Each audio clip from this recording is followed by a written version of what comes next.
Evening, morning, and afternoon, everyone, wherever you are. I hope you are having a wonderful week so far. We are here with the latest episode of the Inside Crypto Show, interviews and discussion with regular people like yourselves.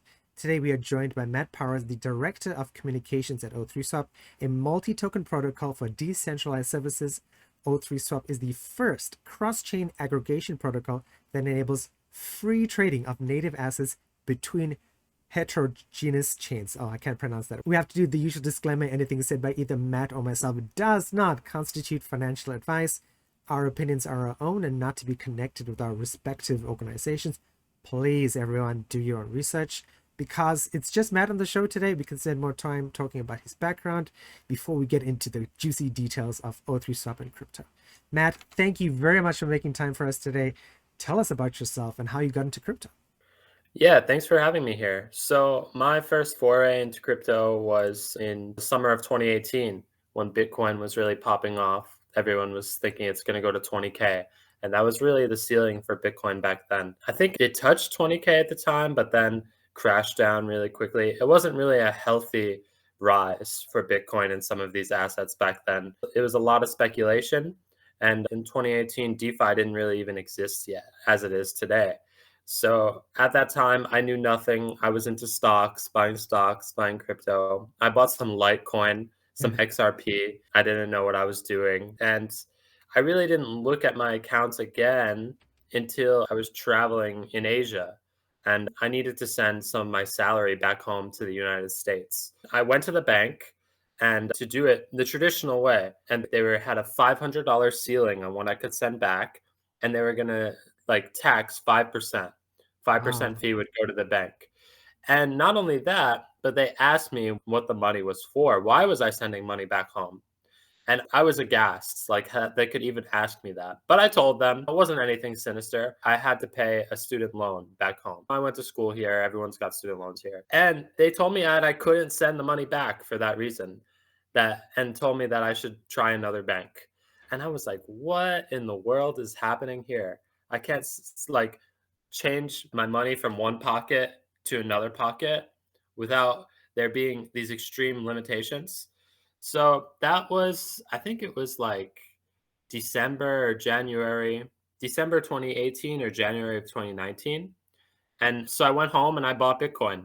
And I didn't have any problems sending money back to the United States, back to my Coinbase account. It was very clear that to me at that point that this was a real game changer and innovation in the financial world. So fast forward, I'm following the markets a lot closely. At the time that I bought Bitcoin, it was actually only $3,000 per Bitcoin.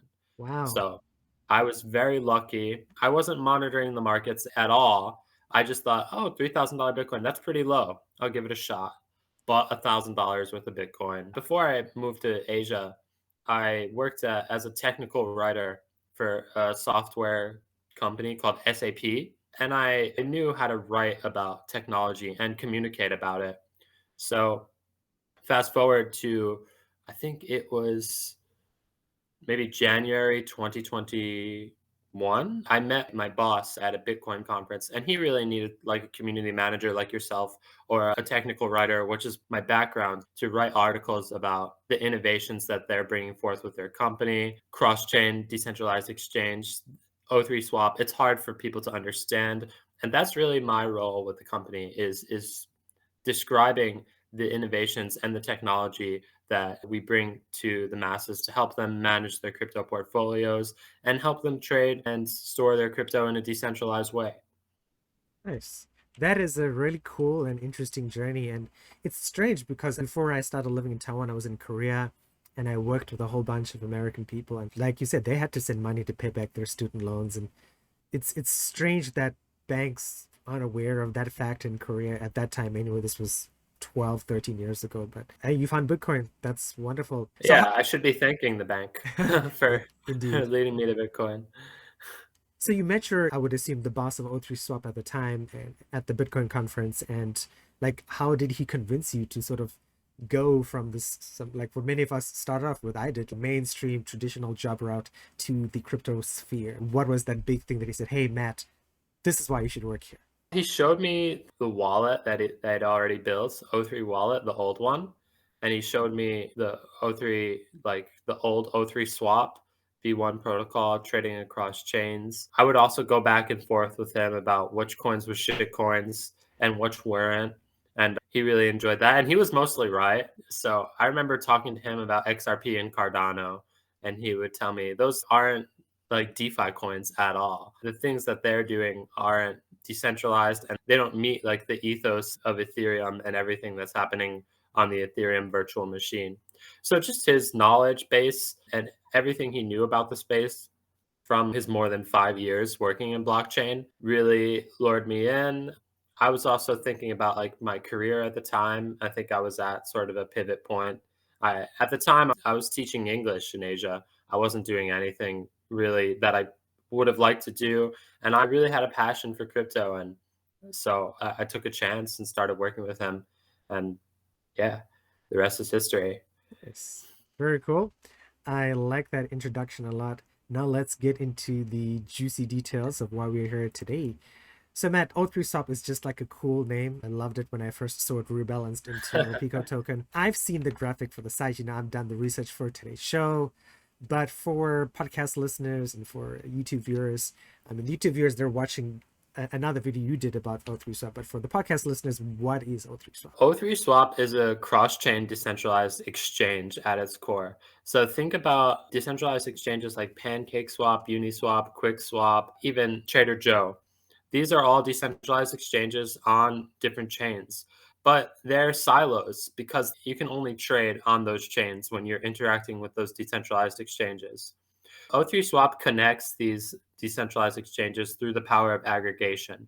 So we're a DEX aggregator, but we also have our own liquidity in the o3swap.com hub. This leads to the designation of us being a cross-chain decentralized exchange. None other exists on the market. There are bridges, but to swap heterogeneous assets, and heterogeneous, you used this word earlier, it sounds funky. It just means you're swapping different assets or across different chains. If you're doing a homogeneous swap, it's not even a swap, it's a bridge. That's Ethereum for Ethereum, Ethereum on the Ethereum blockchain for Ethereum on another blockchain. Okay. But on O3Swap, we can do heterogeneous swaps, which means that we can do Ethereum on the Ethereum blockchain for BNB on BNB blockchain. There's not another protocol that can do that in one transaction the way O3Swap can. And the reason we can accomplish that is through aggregation. We connect to the largest decentralized exchanges on each of the blockchains that we've deployed on. Nice. That's clear. Let me tell you, because I read through the site, I'm like, okay, I'm getting it, but nothing helps like listening to the director of communications from a company to explain something in a very easy, understandable way. So I appreciate it. Yeah, no problem. It's my pleasure. It's really fun to talk about this stuff.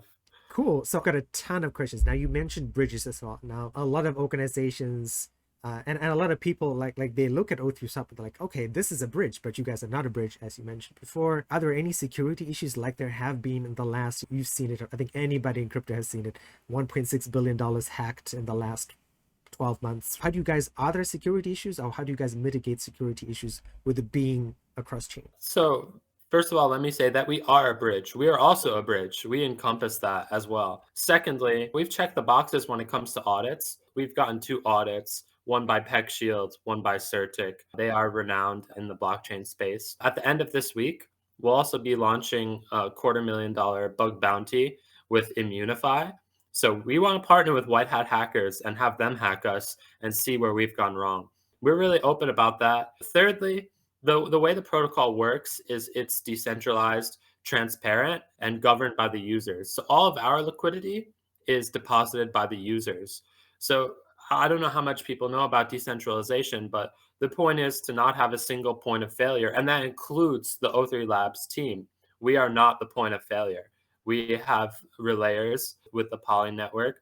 We have all the different blockchains confirming what's in our pools. And we have our smart contracts, which have been audited and are looked at in real time by our devs. We're also working with Forta Network. So we have real time monitoring of our smart contracts. And the way the protocol works is it's not prone to hacking. Of course, a hacker could try and find a way to drain those pools, but We really are on the ball in monitoring that and making sure that nobody can come and just drain those pools. That's really the only risk when it comes to our protocol is the over $10 million in our liquidity pools. As far as the aggregation swapping from the decentralized exchanges, there's really no risk because that security, it depends on PancakeSwap security, QuickSwap security, like Uniswap security. They're unparalleled. They've never been hacked. And that's where the security for cross-chain swaps should really depend upon, not on a bridge, but on those decentralized exchanges on the siloed blockchains. Okay. Yeah. That makes sense. And so I understand now you are a bridge, but a different kind of bridge, not like the traditional stuff when you're bridging Ethereum, like you said, from Ethereum on the Ethereum chain to wrapped Ethereum on Polygon, for example.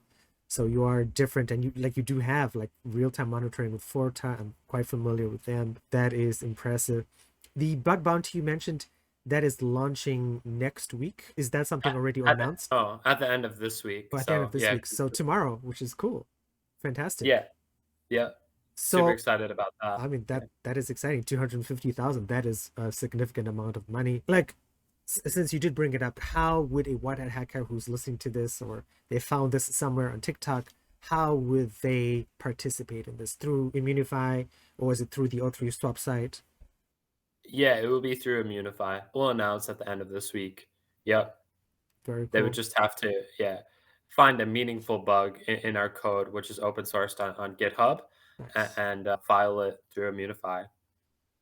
Okay. Another question, because I asked some of our users in the Amun community, specifically some of our Polygon token holders. I'm like, okay, what would you guys want to know from Matt, right? So one of the questions was this guy, he's quite busy. He holds a bunch of index tokens, BNB, a bunch of stuff. He likes the idea of cross-chain swaps, but he wanted to know like what, as a typical sort of crypto investor, like where you started, where I started, where I'm just buying stuff, I'm keeping it. Why should I be using O3 swap? Or what is the advantage for me? Ah, yeah, great question. It saves on gas fees and it's fast. So if you're normally swapping on different chains like Ethereum, BNB, Polygon, Phantom, right? When you cross chains and bridge, that's going to take a gas fee and that's going to take going to a different bridge provider, but not when you're working with O3 Swap.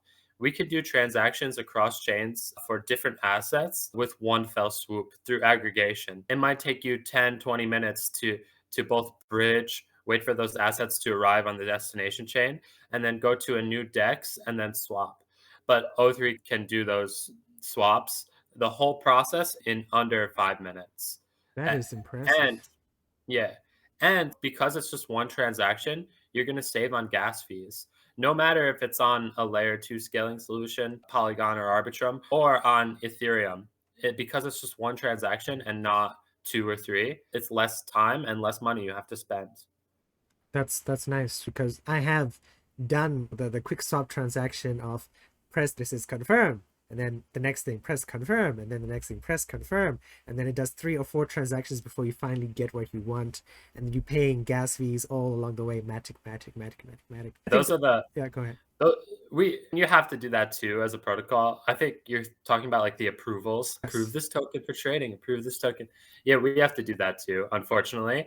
But we just eliminate a step. Like all protocols have to do that because they need to have access to those tokens within your wallet and your permission to make the swap. That's like why everything is called permissionless because you actually do need permission. It's sort of a oxymoron type thing, right? Because we're decentralized, we need your permission. We can't just take that money out of your wallet without you knowing. We need you to sign that transaction.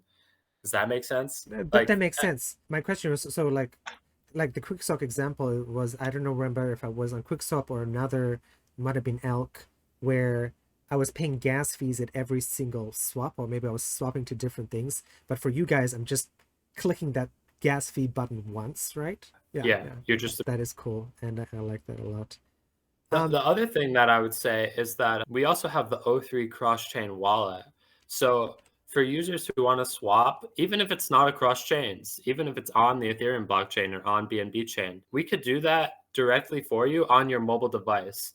And that's without using the browser in O3 Swap. We have a swap module directly in our O3 cross-chain wallet.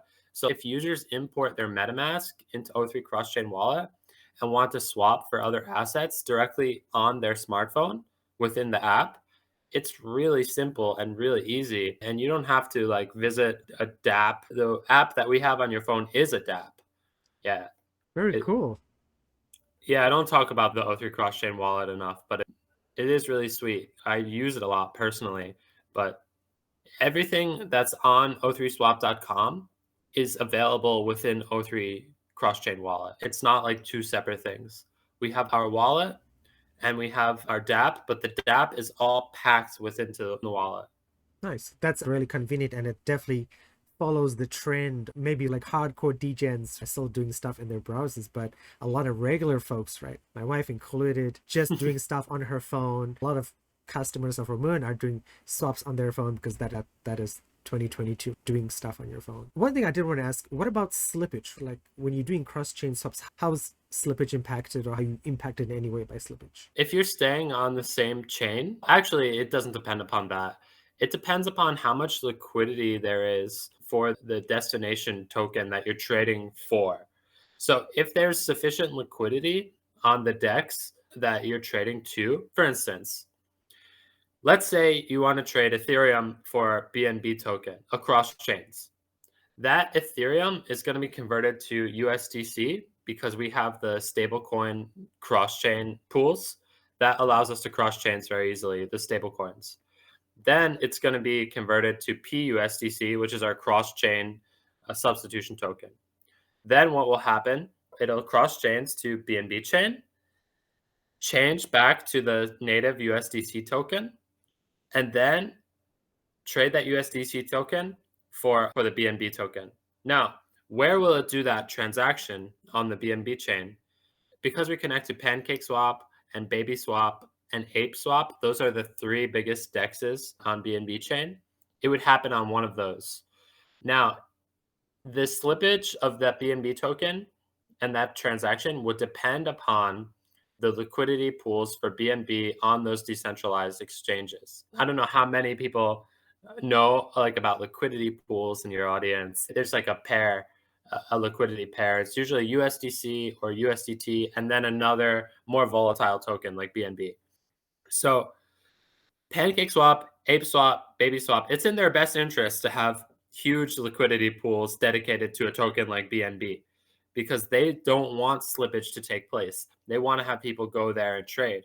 So there's not going to be a lot of slippage for a huge gas token like that.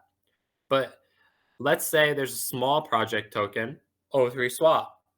O3 Swap, because the liquidity pools on, let's use an example like Cello. We just deployed our token contract on Cello. Cello has very small dexes with shallow liquidity, meaning they don't have deep capital in their liquidity pools. Certainly not for O3 Swap, since we just deployed a contract address there. If you're going to trade a stablecoin to O3 Swap on the Cello blockchain, there's going to be massive slippage just because there's no liquidity there to pay you out the actual price of O3 Swap token. But the thing that you can do to remedy that all on O3 Swap is you can trade on the source chain. Let's say it's Polygon, since you guys are into Polygon. You could trade that USDC token for O3 Swap on the Polygon blockchain and then bridge it to Cello. And there would be literally less than 1% of slippage. It all depends on the depth of the liquidity. That's a great explanation. Yeah. On your question, like I would say about half of our users are quite familiar with liquidity pairs and slippage. This is one of the questions someone wanted to know. So thank you for answering. Going back to O3 Swap, one of the things I sort of mentioned was the idea of gas tokens.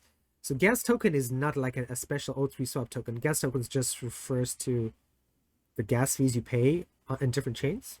Or am I getting that wrong? Yeah. No, you're right. Yeah, O3 is swap is not a gas token. It's a governance token for our protocol. Oh, Yeah, okay. a lot of Okay. people. Yeah, a lot of people make that mistake. They think maybe I'll have to pay the gas with O3 token. No, it's not true. We're not a blockchain. We're a cross-chain decentralized exchange deployed on different blockchains. So the gas token you pay when you're swapping on O3 Swap is dependent upon your source chain where you're swapping from. So if you're swapping from Ethereum to BNB, you're going to pay in the Ethereum token, which is the gas fee on Ethereum. If you're swapping Polygon to BNB, you're going to pay Polygon tokens as gas fees.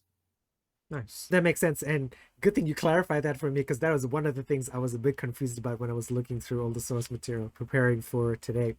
You mentioned different chains, right? So you guys do operate at the moment only on EVM compatible chains, if I'm not mistaken. Yeah, that's right. Yeah, What that's is, oh, go ahead. yeah, that's just our, like, from a technical standpoint, that's our limitation because we have a limited team, limited devs, and we like to do things in a completely decentralized way. It's also our choice. Like, we don't want any centralized processes mucking up our decentralized and transparent protocol. We consider it the decentralized nature of our protocol paramount. Okay, that's a very cool. That is the ethos of crypto at the end of the day. One thing I wanted to ask, what is O3 Swap's primary chain? Is there one? Doesn't matter. Yeah, I would say we first deployed on Ethereum. So I think we are Ethereum native, would be my answer to that. Does it matter? No, since we really are cross chain, the token contract is deployed. O3 Swap token exists on 12 or 13 different chains. So you can trade it on any of those chains. Does it matter? Yeah, I think it does matter actually. I'm going to change my answer. I think that Ethereum and everything they're doing like to scale DeFi and to make sure that it's usable for everyone is important, and I think that's why we changed to Ethereum. We used to be a Neo based project. I think everything that Ethereum has done has really inspired the team to innovate because it's prevalent in the industry. Ethereum, NFTs, everything all the great innovations that have happened so far have begun on Ethereum. So I would say that's the reason it's important. Nice. Matt, one of the things I wanted to ask as well, I have to ask this question because as somebody who produces content, one of the things I know a lot is, of course, Ethereum content is always number one. And then number two depends where you sit on the fence. Solana content is number two. Is Solana in the plan for O3 Solana, O3 Swap on Solana, even though it's on Rust and not EVM compatible? Are you allowed to talk about that? If not, that's cool as well. Yeah.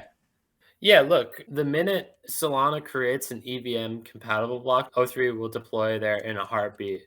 But currently, our technical specifications require us to launch the EVM compatible blockchains. So if they don't have an EVM blockchain, like a separate one, then we simply cannot launch there from a technical perspective. Yeah, we've been talking about this for a year. We just don't have the team, the capabilities to launch on Solana as the blockchain exists now. But we've read that they're working on an EVM compatible blockchain solution, and we would welcome that because, yeah, we do want to join the Solana market, but just from a technical perspective, we can't put any of our users at risk to be in that environment and to have a centralized process in our cross-chain DEX. Yeah, it would just be a huge security risk to do that and to connect a blockchain like Solana's that's not EVM compatible with all of these EVM compatible chains. It would be too easy for a bad actor to come in and just find that centralized point of failure, if that makes sense. It does make sense, and I appreciate the candor and the answer as well. One of the things you mentioned earlier, like the ethos of O3 Swap and decentralization, and I really like that. I listened to an interview with I think the COO of Uniswap, and they were like, I think a lot of crypto companies say this, like at the end of the day, they hope that if Uniswap disappears as an organization, the protocol will still exist. Is that the same idea for O3 Swap, that if you decided to retire on a beach somewhere in the Bahamas, and everyone else in the team did, that O3 Swap would still work out fine, no problem? Yeah, absolutely. That's the same idea. And in fact, our V1 solution still has $2 million in liquidity that we would love users to move over. It seems that they either don't know how or don't want to move over their liquidity from our V1 solution. And we can't touch it because it's a decentralized protocol. We can't touch any of the users' tokens. They can deposit and withdraw tokens in our liquidity pools at their will. And we don't have any power over that. So that's one of the things that's amazing about Uniswap and about Curve too, is that they could literally retire to the Bahamas and things would continue as is. That's how they've designed their protocol. Yeah, the same goes for O3 Swap. Certainly, we need someone to operate the relayers and to make sure the nodes are stable and functioning. So like sometimes like a transaction will get stuck and we'll have to maintain the nodes. But outside of that, yeah, the protocol would continue. It's based on users' liquidity, our bridge and our swap mechanism in a different way. The swap mechanism is based on users' liquidity in the decentralized exchange, but our bridge mechanism is based on users' liquidity in the O3 hub. As long as we have liquidity, we can make these transactions happen. There's no one in the background like the Wizard of Oz executing the machine. The machine is already there for users to use it. Yeah. Nice.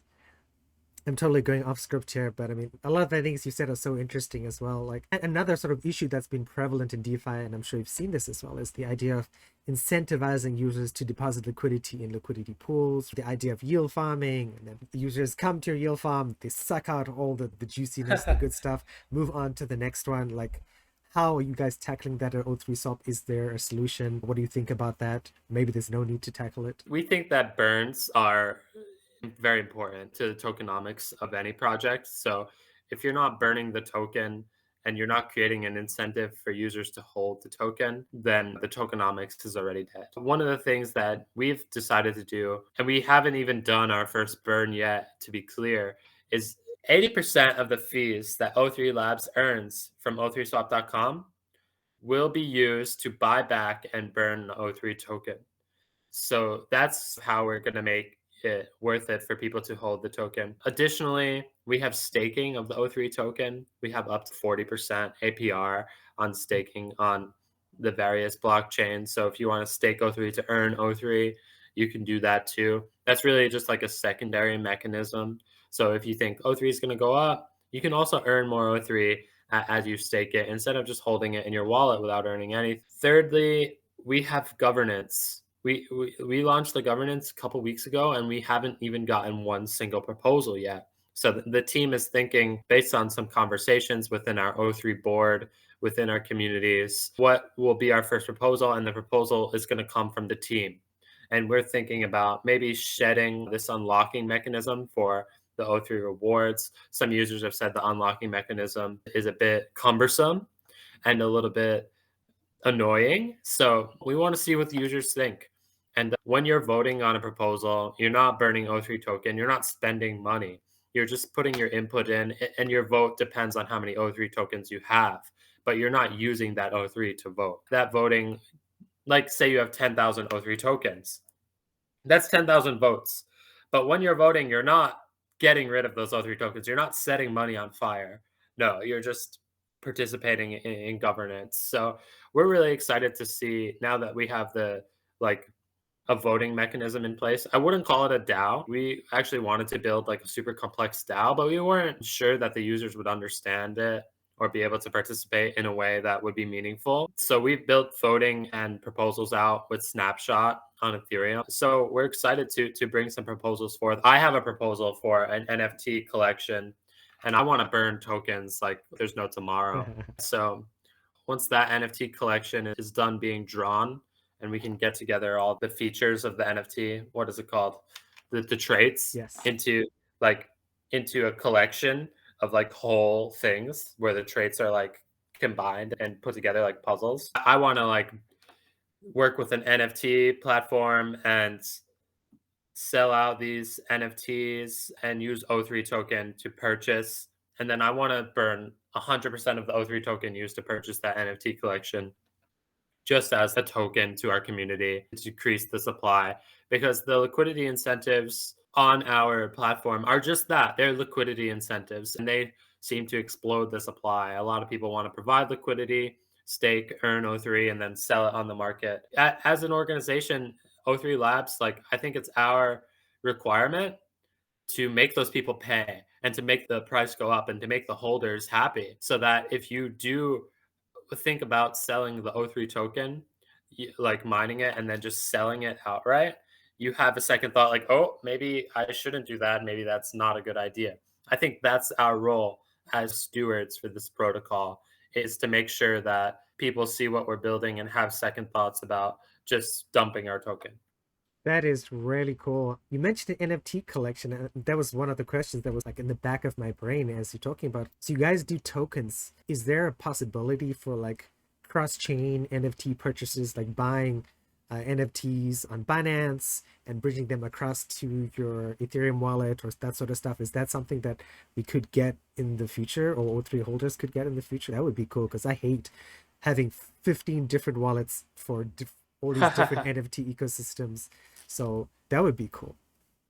Yeah, we're working on doing cross-chain NFTs. This is something I forgot to mention. It's going to be called the NFT Shuttle, and we'll be able to bridge NFTs across all of the different EVM compatible blockchains that we already support. Yeah, that should only take a few more weeks to launch that. We're super excited to Ooh. bridge NFTs across chains. I'm Yeah. excited now. Let me tell you, the crypto stuff was exciting. The NFT stuff even more, because I just I'm getting older. People always see the gray hairs in the YouTube videos, but it's just like It's okay.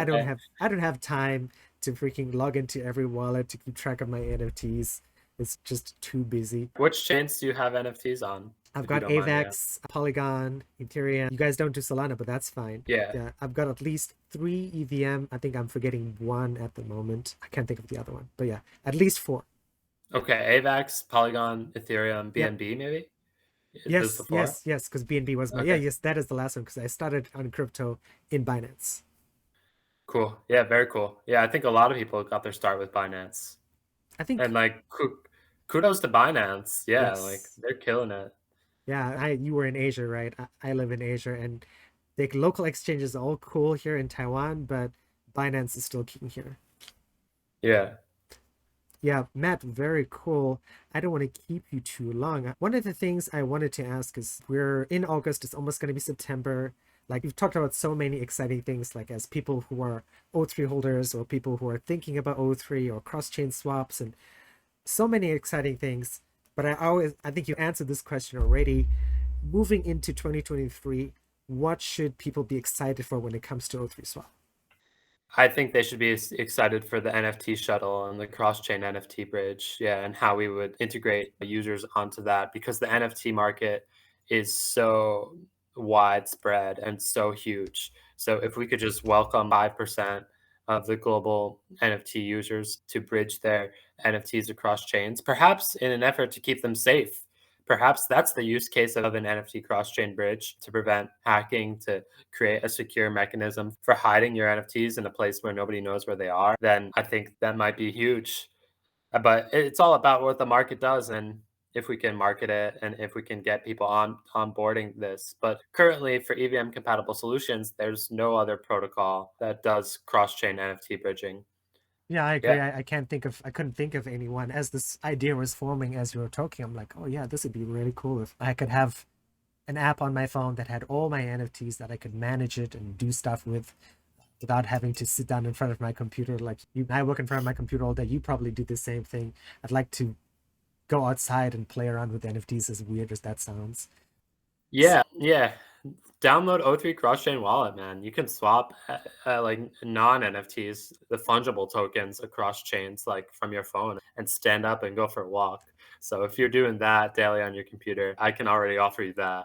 That's It's cool. really yeah, and yeah, I think I'm really personally outside of O3 because I am really excited about the NFT cross-chain shuttle, the NFT shuttle we're calling it. But I'm really excited about all of the projects that are gamifying their ecosystems and making it so that users who participate are earning. I hesitate to call it participate to earn and get all these buzzwords in there, but I think vote to earn, play to earn, these types of mechanisms are really important for growing the space. I think people need to compete with like social media and that dopamine hit every time you're performing an action that's good for the community, good for the protocol. These are important things, especially for decentralized protocols that are built and run by the users.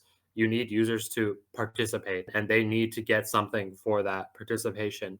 And it doesn't have to be like $1 million, but it can be an NFT. It can be $10 in O3 token. It can be just the feeling that you contributed with a personal thank you message from the team. I think in the DeFi space, as a community manager, people respond when you're paying attention to them. People respond and they feel that they're a part of something. And we need to continue to do that to the best of our abilities. I totally agree with that. Matt, like you mentioned, like gamification and that sort of stuff. The merge is supposed to be happening in a few days. I'm not asking for price speculation, of course, but what's your outlook on crypto? The global sort of macroeconomic outlook is not fantastic, depending where you live. No. Yes. So, like, how's O3 dealing with it? How are you guys building through the sort of quote unquote bear market? What's your feelings about moving crypto into next year, the outlook for the market, engagement as someone who's in charge of communications, and for me as a community manager, getting people into the crypto ecosystem? Yeah, I think that the crypto ecosystem, it can't depend on what like on prices. I think people get really nasty when the prices are so low and they don't have a long-term outlook for these things. You know, what Ethereum is trying to do with the merge and their crazy long roadmap is build a sort of like base layer for blockchain builders and like to try and pin Ethereum as like a global monetary currency right now is it's foolhardy. It's not that yet. But you got to think about what it could be. And realistically, people in countries like all over the world today can get their hands on Ethereum and use it. And that can't be said for like the dollar or for the yuan or for other countries' currencies. What Ethereum has been able to do is nothing less than amazing. Certainly, we need to see gas prices come down and we need to see more scaling take place. You're very familiar with Polygon. Polygon's been doing a great job of that. But the global outlook for crypto is still very bright. But despite the macroeconomic situation that we find ourselves in, which has very little to do with crypto, very little. That's my take on that. That's good, and I appreciate it. Matt, thank you so much for your time today. I always ask this at the end of the show as well. For people who are like Matt is an amazing speaker, so smart. Do you want to share your socials for people to follow you, or would you just prefer they follow O3 Swap? Because I have all of O3 Swap's socials in the show notes today. Is Sure, yeah. No, sure. They can follow me too. So you're gonna list the O3 socials. Yep. O3 is at O3 underscore labs. I'm at Matt J Powers 7 on Twitter. Okay. So that's my handle. But I'll say some more wacky things. Yeah, those are my personal opinions and not representative of O3 Of course, of as I O3 said at the Labs. beginning of the Yeah. show, is your opinions, my opinions, not connected to our respective organizations. And so I appreciate it. Matt, any final thoughts before we end up today's show? Final thoughts. I would say Anything you want to plug uh about O3 or anything you want to plug? Any thoughts at all? It's always it's an open mic. yeah, I would love for users to go download O3 Cross-Chain Wallet on all of the major app stores and try it out. Separately, you guys can go to o3swap.com, and if you have MetaMask or a decentralized wallet in your browser extension, try and do a swap if you have tokens. Thirdly, I would say if you need gas tokens on another chain that you've never used before, the best way to do that is with the O3 gas station, also found on o3swap.com. It saves you a ton of time from logging into a centralized exchange, paying the fees associated with that, doing the two-factor authentication. And it's just a one-stop shop for buying gas tokens that you need to use on the blockchain. Nice. And Yep. I think those are perfect. Good thing you mentioned about the gas station because that was also something I wanted to ask about, but you talked about it. We covered everything today, so I'm happy. So everyone, please follow Matt on his Twitter as well. If you have questions, you can always contact him. As always, right? If you're interested in O3 Sub, I didn't even think about that. Good thing Matt mentioned it. I will put the links to the individual app stores, the iOS store and the Android store, in the show notes. If you're listening to this on the podcast, you got to click that down arrow. If you're watching YouTube, also click the show more button on YouTube so you can have a look at those links. I'm going to give this a try out now that everything's been fully explained to me, and I'm pretty excited. As people can see on YouTube, you should be able to hear it in my voice on the podcast as well. So, but anyway, thanks everyone. Don't forget to tune in next week for another token show and another interview, and we will chat to you guys next week.